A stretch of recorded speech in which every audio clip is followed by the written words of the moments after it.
Hey guys, what's up? This is Jeff Geronimo and thank you for watching this video. And for today, magkakaroon tayo ng Basic Interview Lighting Masterclass powered by, syempre, Nanlite. So, for today, we'll be having 4 parts for this masterclass, which is first, why lighting is important in our filmmaking. Second is lighting terminologies. Third is, ano ba yung mga dapat nating gamitin para makapag-light tayo ng isang interview. And last, ay mga different techniques or lighting techniques that we can use for our interviews. So, without further ado, let's jump right into our video. So, first part for this video is why lighting is important sa filmmaking. First is, let's discuss ano ba yung role ng lighting sa filmmaking or storytelling. Actually, the basic role of lighting in our storytelling is to enhance the visual narrative of our story, of our frame, of our composition. With that being said, lighting can set up the mood and atmosphere of your frame or of your story. Second is convey time and place. Third is to highlight focus on our subject, like what we're doing right now. So we have light set up right now to highlight myself apart from our background. So now we know the basic role of lighting in our storytelling. Let's jump right into how light affects the mood or the tone or the perception of your story. So we have 3 here. Actually, when you light a setup or when you light your film or your set, it really gives that vibe or you have the control to give that vibe kung ano ba yung gusto mo. Pwede ba itong maging cozy, warm light setup? Pwede rin itong maging thriller.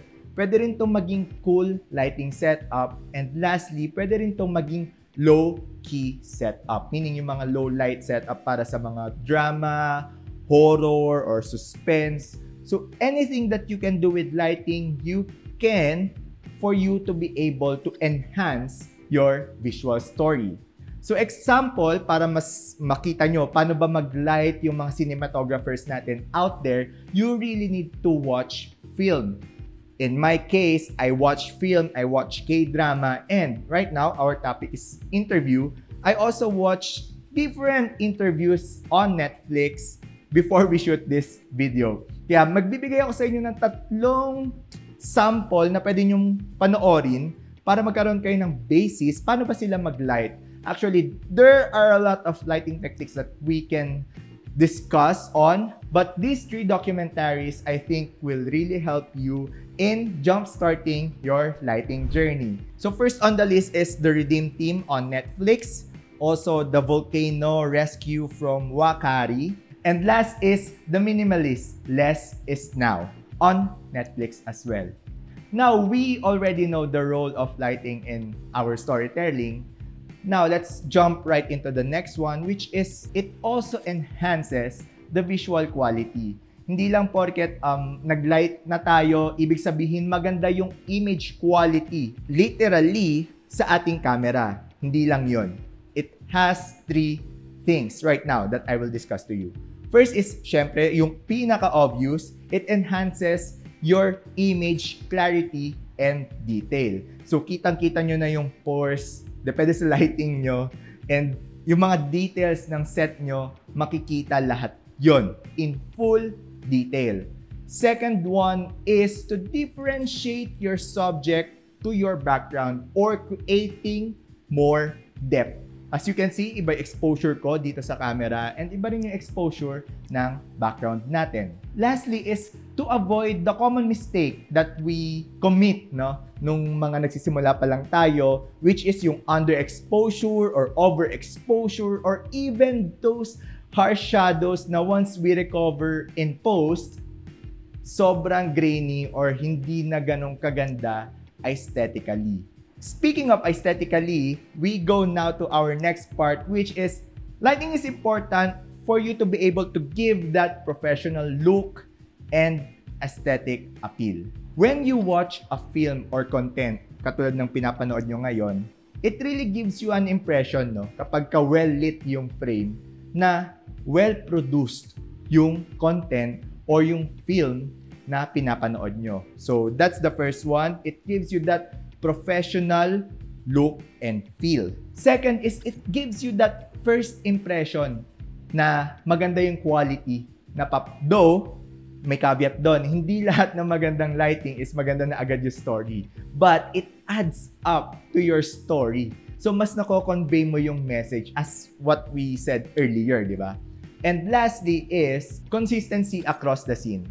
So, kapag kontrolado mo yung ilaw, kahit pa dumilim yan or gumabi yan or ika-next day na yan, kayang-kaya nyong maging consistent across all your scene kasi you can control all your light. Hindi katulad ng kapag ka nagre-rely ka lang sa araw, di ba? Pag gumabi na, iba na yung lighting mo niyan. Iba na rin yung color niyan kapag ka medyo dapit hapon ka na nag-shoot or sa tanghali ka nag-start, inabot ka na ng mag-aalas 6 na or dapit hapon, iba na yung kulay ng araw mo nun. So, if you will be lighting your scene, you have more control over your frame and it will give you a better control also in your storytelling. So that's the 3 main reason why lighting is important. First, we discussed the role of lighting and how it conveys different mood, tone, and perception. Second is it enhances the visual quality of your frame. And lastly is it gives you professional and aesthetic appeal. Okay, now dito sa second part natin, we will discuss lighting terminologies para naman pagdating mo sa shoot, pagdating mo sa gig, familiar ka sa mga pinag-uusapan ng director mo, ng DOP, or ng gaffer. Okay? So let's jump right into our first one, which is the basic lighting terminologies. I know yung iba sa inyo baka alam na to, pero we will discuss for the sake ng mga first time manood ng ganitong video content or masterclass. So, first is key light. Key light is your main source of light. So, as you can see, we have a key light here in front of me. Yan yung key light natin. And dyan tayo magbe-base ng lighting setup natin all throughout our scene. So, key light is our main source of light. Next is fill light. So, once you set up your key light, magkakaroon ka ng harsh shadow sa opposite side. So, kailangan mo medyo i-soften yon. Depende sa look na gusto mo. Kung ibang style yan, pwedeng walang fill light. But the main purpose of fill light is to soften the shadow sa opposite side ng key light mo. Next is backlighting or yung tinatawag nating rim light. So, nilalagay natin yan sa likod. It's responsible for separating your subject sa background mo. Para magkaroon lang yan ng konting-konting highlight dito sa edge ng subject mo para medyo mag-pop yung subject mo at doon makafocus or hindi ma-distract yung mga viewers mo sa kung ano man yung nangyayari sa background. So, it helps your subject to pop out more. So, that's backlight or rim light. So, next and last for basic lighting terminologies is the ambient lights. So, kung mapapansin nyo, we have few ambient lights at my back. So, yan yung ambient light na tinatawag natin except for the pavo tube. So, it somehow give other feeling. It's the pre-existing lights in your set na pwedeng magbigay ng feel pa, ng medyo emotion pa na okay, nandito siya sa place na to. So, the ambient lights are the responsible for those kind of role. So now you know some of the basic lighting terms. Now we jump right into some lighting properties terminologies. First is the intensity. Ano ba meaning ng intensity or brightness pag sinabi ng ka-team mo during your shoot? Actually, simple lang. Yung power ng light na lumalabas sa light source mo. So that's the intensity or brightness. Jeff, ano naman yung color temperature? So, yung color temperature, we have to pwedeng maging warm or pwedeng maging cool. Okay? So, ito yung responsible for that. This is measured in Kelvin. So, kung gusto nyo pang malaman to, more about the color temperatures, we have a separate video for this, also powered by Nanlite. So, pwede nyo panoorin after this video. Next is directionality. So, directionality meaning kung saan nakatutok o kung ano yung angle or direction ng light na meron ka. So, 45 degrees ba to? 60 degrees ba to? Straight forward ba sa subject mo. So that's directionality. So that's some of the property or lighting properties that you may encounter when you do some shoot later on. Now, next is some advanced terminologies. Let's put some advanced para at least naman medyo familiar ka na dun sa mga medyo complex word and hindi ka ma-alienate kapag nag-uusap ulit yung mga ka-team mo. First on the list is 3-point lighting. So, 3-point lighting is simple as this one.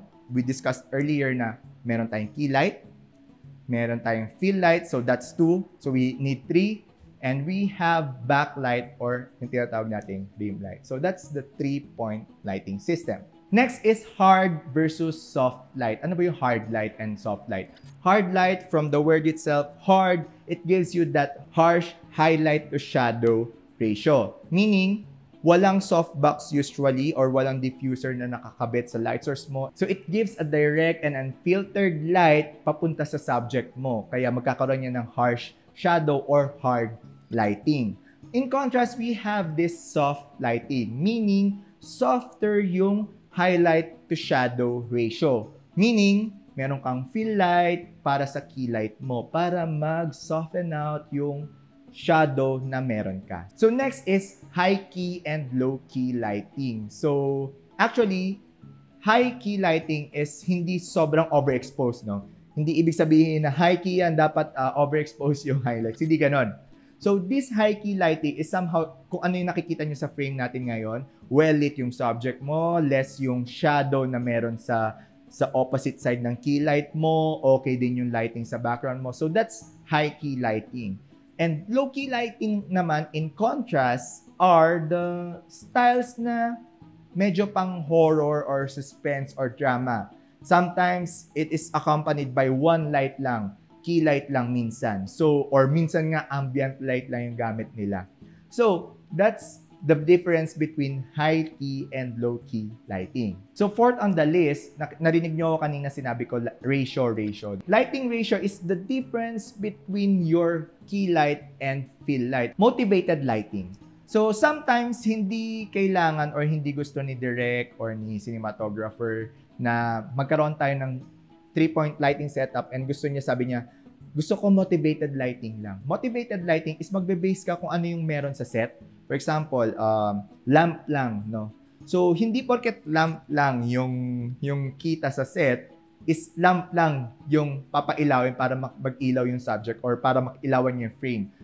Ang motivated lighting is, from the word itself, imo-motivate mo yung light. So, i-recreate mo yung light para magmukha siyang may tumatamang lamp sa mukha niya. Pero, out of the frame, meron kayong few sets of light, grips, and other accessories para ma-achieve nyo yung motivated lighting from the lamp itself. Last on the list is, which is my favorite. I know, pagka nanonood kayo ng mga content ko, nakikita nyo to madalas, which is the practical lighting. Practical lighting is the same as what you can see here sa pavo tube natin, nakita sa frame natin, no? So, para lang magkaroon ng added feel and added element and aesthetically appealing yung magiging itsura sa frame mo. But again, it doesn't mean na practical light siya. Pag dilagay mo na yung light mo dyan sa frame, okay na yun. Kailangan nyo pa rin timplahin para mas magmukhang tama siya sa set or sa mood na gusto nyong iparating. Okay, so we're done with the advanced terminologies. I hope hindi pa kayo na-overwhelmed. Pwede kayo kumuha ng tubig or mag-break for now. But we'll proceed now for the last part for our second point in our masterclass, which is the lighting terminologies. We will discuss about these light modifiers. Ano ba yung mga light modifiers na meron tayo? So first is diffusion. Ito yung madalas na ginagamit natin, no? From the word itself, diffusion, meaning dinidiffuse mo yung light na nanggagaling sa main light source mo. For example, you're using a Nanlite FC300 and you put a softbox in there. So diffuse na yung light niya. Hindi na siya ganun ka-harsh. Magiging, from what we've discussed earlier, soft na yung lighting mo. Okay? So that's the role of diffusion. Second is reflector. In most cases, no, lalo kapag nag-uumpisa ka pa lang, minsan ang afford pa lang natin is isang light pa lang, no? That's understandable. And that's where reflectors come in. So, hindi porket fill light ang tawag, meaning kailangan light talaga yung gamitin mo. You can use reflectors para i-reflect yung light or i-bounce yung light from your key light or your main light source papunta sa direction na gusto mo, giving you that somehow faux fill light. Okay? So, kapag yung reflector, binounce mo sa opposite side, nag-soften yung shadow ng subject mo. And these reflectors, kadalasan, may 3 colors yan. May white, may silver, and may gold. So last on the list is flags and gobos. So yung flag, yung makikita nyo yun, yung mga butterfly, yung scream, yan yung malaking white. Hindi, guys, hindi yun kartolina, ha? Hindi rin yun tela lang. So, tawag natin doon ay mga flags. Usually, pag nasa rental house ka or nag-rent ka ng ganitong equipment, ang tawag nila is under siya ng grips. Okay? So, yun yung mga butterfly, yung scream. Same with diffusion, it also soften your main light source. Usually, ginagamit to kapag sobrang lakas ng light source mo or if you're shooting under the sunlight para naman maging softer yung look sa face or sa subject mo. So next is gobos. Kung mapapansin nyo, right now sa frame natin, wala siya. But we will turn on in a bit. Okay, kung mapapansin nyo, nagkaroon ng tayong added element sa frame natin. So this is gobo. So technically, shape nyo lang yung light from your light source and it will give you like fake window. For example, we have here fake window. Sometimes you can use like fake leaves. So maraming option for these gobos. And hindi lang filter siya since marami na kasi ngayon sa evolve ng technology. Right now, we're using a projection from non-light and we're using Forza 60B. So, meaning, yung Forza 60B nakakabit sa spotlight and it will shape the light that we are using. But, in most cases, kapag wala tong ganitong technology, meron tayong ilaw, for example, your other high wattage light, tapos ilalagyan lang nila to ng parang cardboard na may shape in front of it para magkaroon ng shape din yung light na meron kayo. It gives really something in your frame and really my favorite as you can tell how I explain it. It's my favorite putting these gobos in my films or content. So to wrap up, marami tayo pinag-usapan. Alam nyo na yung key light, alam nyo na yung fill light, alam nyo na yung backlight, rim light, and also ambient light. And alam nyo na rin yung light intensity. So basically, pagpunta nyo sa shoot, medyo may idea na kayo.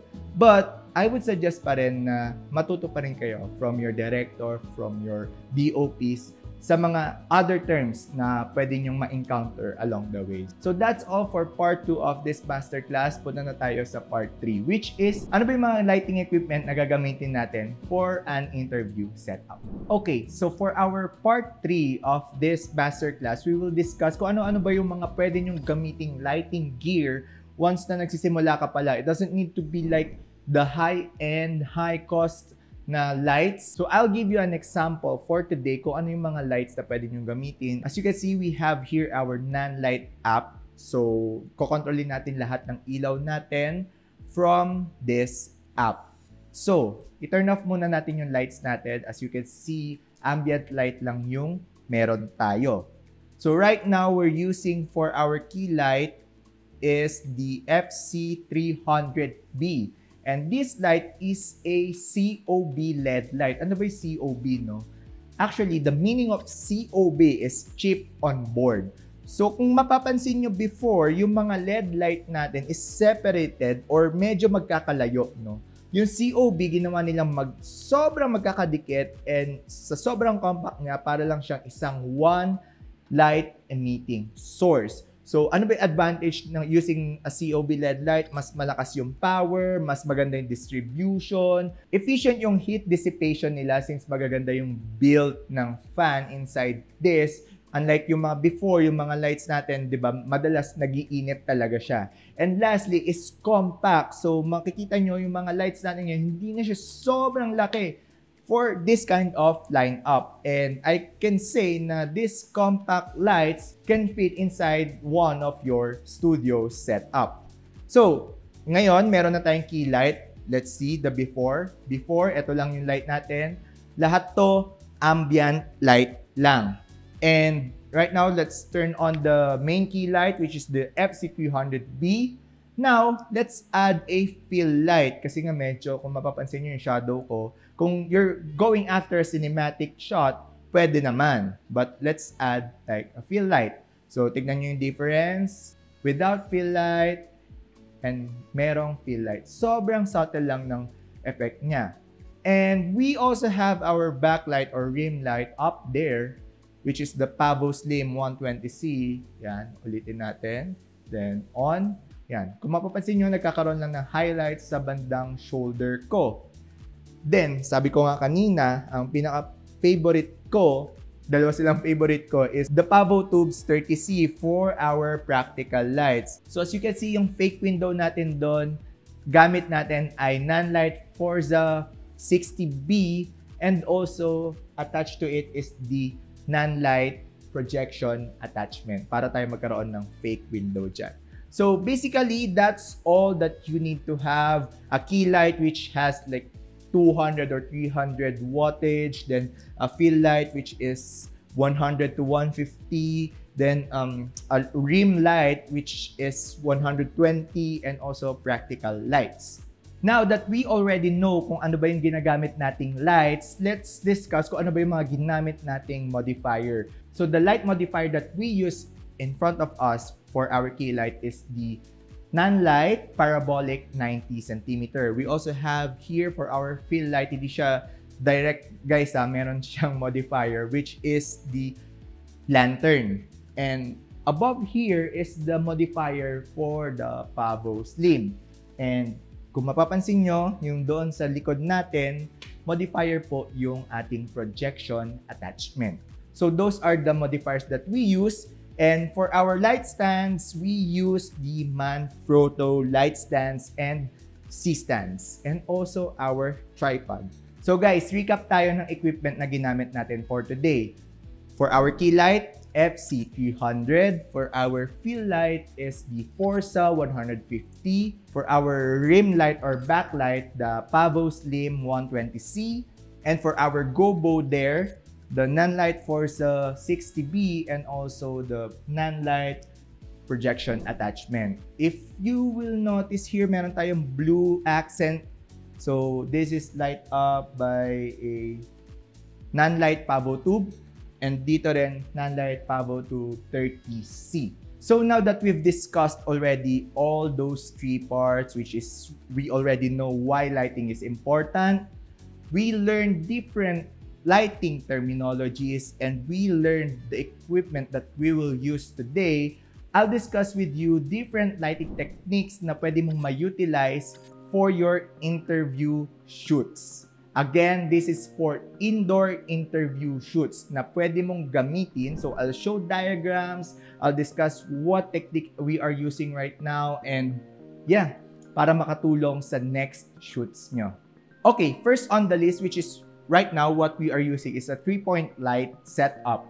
We have a key light in front of us, medyo angled lang ng konti as you can see in the diagram. Then we have also the fill light in our right side, then we have our backlight above us. So that's the 3-point lighting that we have right now. This is perfect for chill, cozy, light and bright, and medyo upbeat konti yung documentary nyo. So pwede nyo itong gamitin.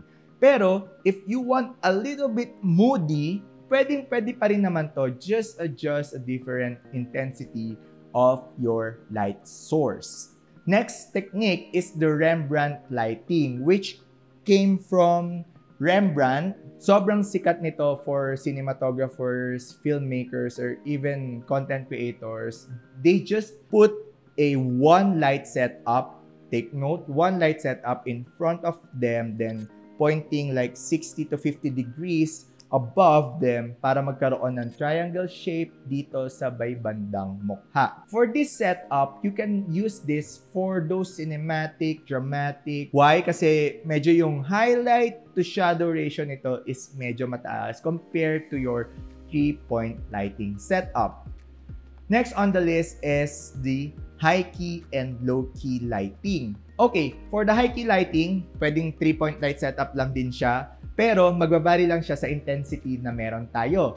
So, you can see here, we are using a high key lighting. Well lit yung subject natin, well lit yung background natin, and that's the high key lighting for us. Next thing is low key lighting. So for the low key, you can use the Rembrandt technique, and medyo pwede nyo pa siyang gawing dramatic by lowering the light source, meaning magkakaroon pa siya ng dark and moody feels. Next on the list is motivated lighting. In this lighting, you're matching the lighting to the natural sources in the scene as we've explained earlier. And kung makikita nyo sa diagram and sa sample natin ngayon, it creates a realistic and immersive environment scene. And this technique can be used indoor, but also can be used outdoor. Next on the list is background and practical light techniques. As you can see here, we use two of those techniques, which is the practical lighting and also the background lighting using our gobos. So basically, yun lang naman yung para makapag-paint kayo ng light para sa background or set nyo.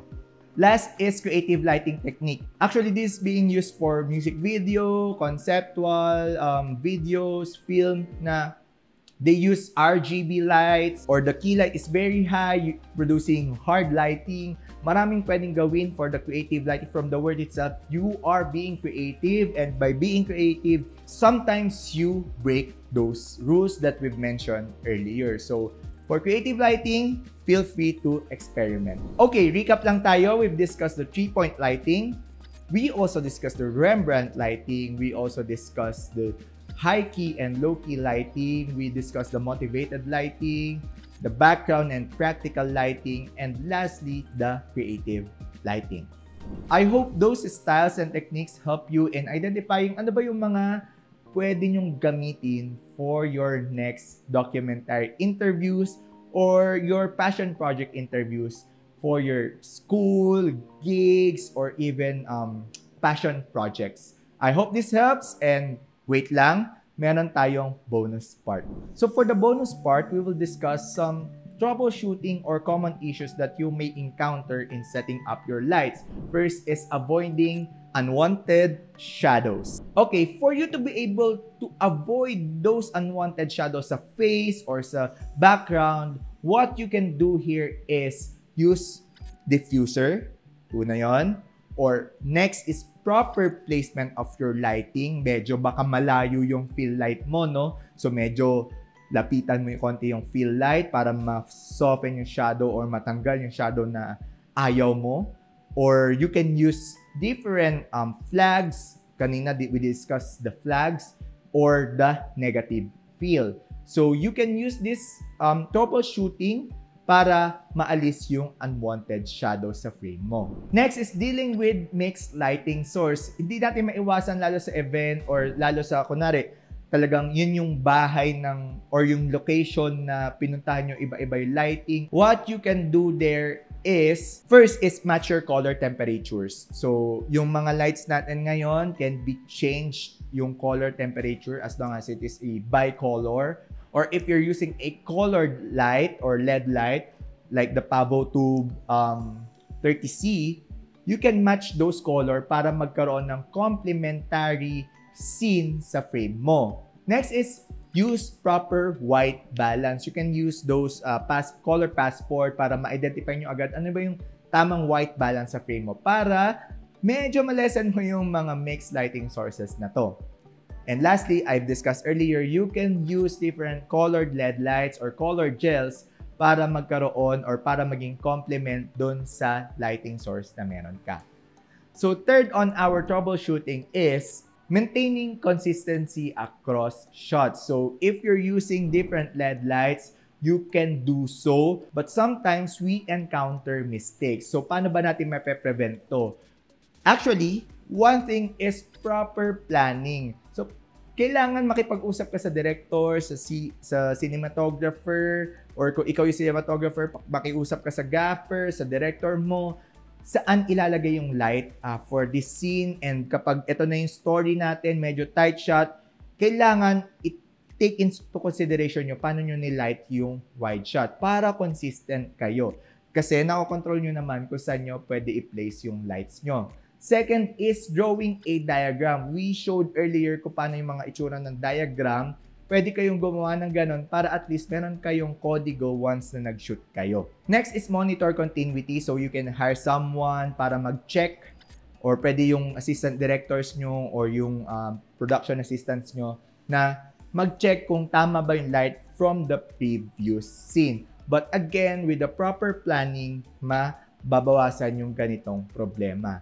Last on the list for troubleshooting a continuity problem is maintaining your light quality, meaning you're using a better light source. Right now, we're using NaN lights, and I would suggest that you should try also, or you should invest on this kind of lights. Maganda yung quality ng light na lumalabas sa kanila. Hindi lahat ng light made equal, so you need to check first, ano ba yung quality ng light na lumalabas sa light source na bibili nyo.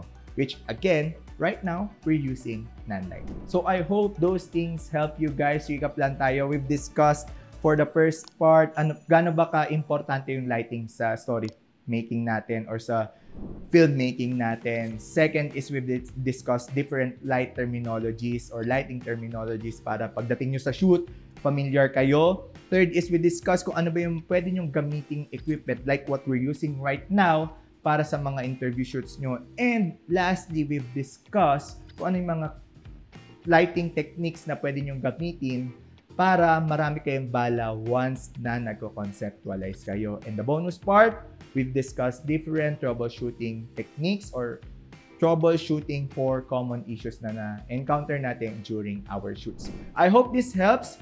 Few reminders lang, guys, don't be limited dun sa mga equipment na meron kayo. If hindi pa kayo makabili ng mga equipment that we're using right now, pwedeng pa konti-konti. Or pwedeng mag-rent, pwedeng manghiram. And next is experiment, guys. Never stop learning, experiment. Then dun talaga kayo matututo kung ano ba yung lighting technique na bagay dun sa scene na gusto mong i-convey. Always talk to your team para ma-achieve nyo yung gusto nyo. This is a teamwork, lalo sa big production. So, communication is the key talaga.